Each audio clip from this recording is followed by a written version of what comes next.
नमस्कार, मैं हूं फरहान। आप देख रहे हैं नेक्स्ट 9 न्यूज नेशन। महाराष्ट्र में उद्धव ठाकरे, आदित्य ठाकरे और संजय राउत के ऊपर देशद्रोह का मुकदमा दर्ज करने की मांग की गई है। आखिर यह मांग किसने की है और उसका क्या आधार है? आखिर यह मांग क्यों की गई है? यह एक बहुत बड़ा सवाल है। तो मैं आपको बता दूं कि महाराष्ट्र में, मुंबई में सामाजिक कार्यकर्ता हैं हेमंत पाटिल। उन्होंने कहा है कि उद्धव ठाकरे, आदित्य ठाकरे और संजय राउत पर देशद्रोह का केस दर्ज होना चाहिए। क्यों कहा है? देखिए, गलती तो की है, चाहे उद्धव ठाकरे हो या फिर संजय राउत हो।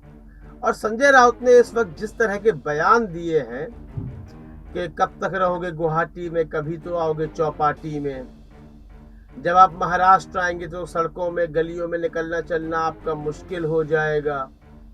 हाँ?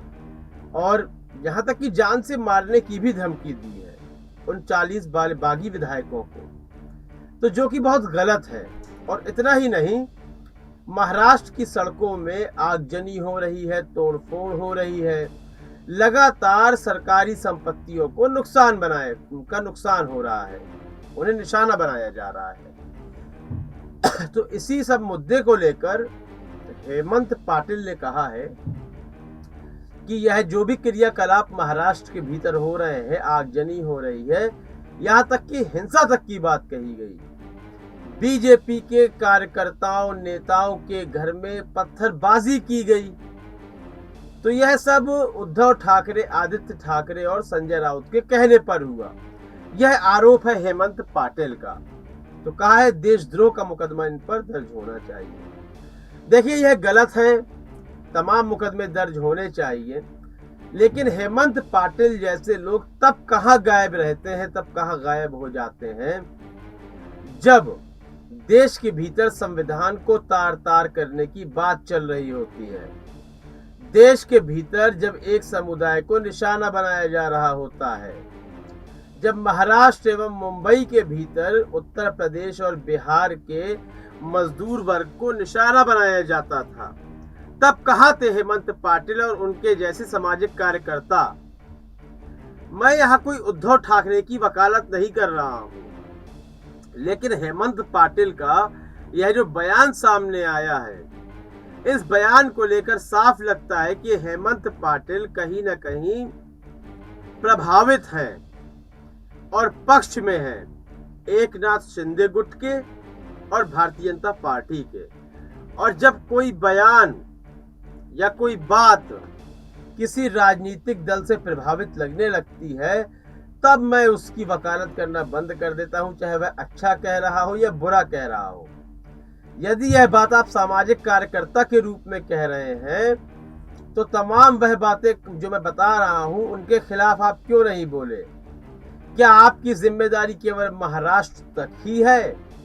यदि है तो स्मृति एक्सप्रेस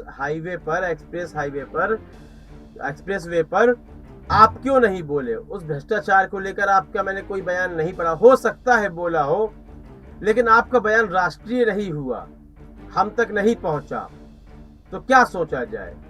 क्या आप उद्धव ठाकरे की सरकार को गिराने की कवायदे कर रहे हैं? बीजेपी प्लस एकनाथ शिंदे गुट की सरकार बनाने की कवायदे कर रहे हैं? या आपको महाराष्ट्र की जनता की या देश की जनता की फिक्र है? यह एक बड़ा सवाल है। यह सिर्फ राजनीति से प्रेरित लोग होते हैं जो आकर बीच में बयानबाजी कर जाते हैं और प्रभावित कर देते हैं मौजूदा राजनीति को, क्योंकि यह लोग हर मामले में नहीं बोलते हैं, कुछ ही मामलों में बाहर आते हैं। इस संबंध में आपकी क्या राय है? क्या वाकई में हेमंत पाटिल किसी राजनीति से प्रभावित हैं, या वाकई में महाराष्ट्र, मुंबई या देश की जनता के लिए उनके भीतर एक रोष है? इस संबंध में अपनी राय अवश्य दें। कार्यक्रम को लाइक करें, ज्यादा से ज्यादा शेयर करें और चैनल को सब्सक्राइब अवश्य कर दें। तब तक के लिए इजाजत दीजिए। धन्यवाद।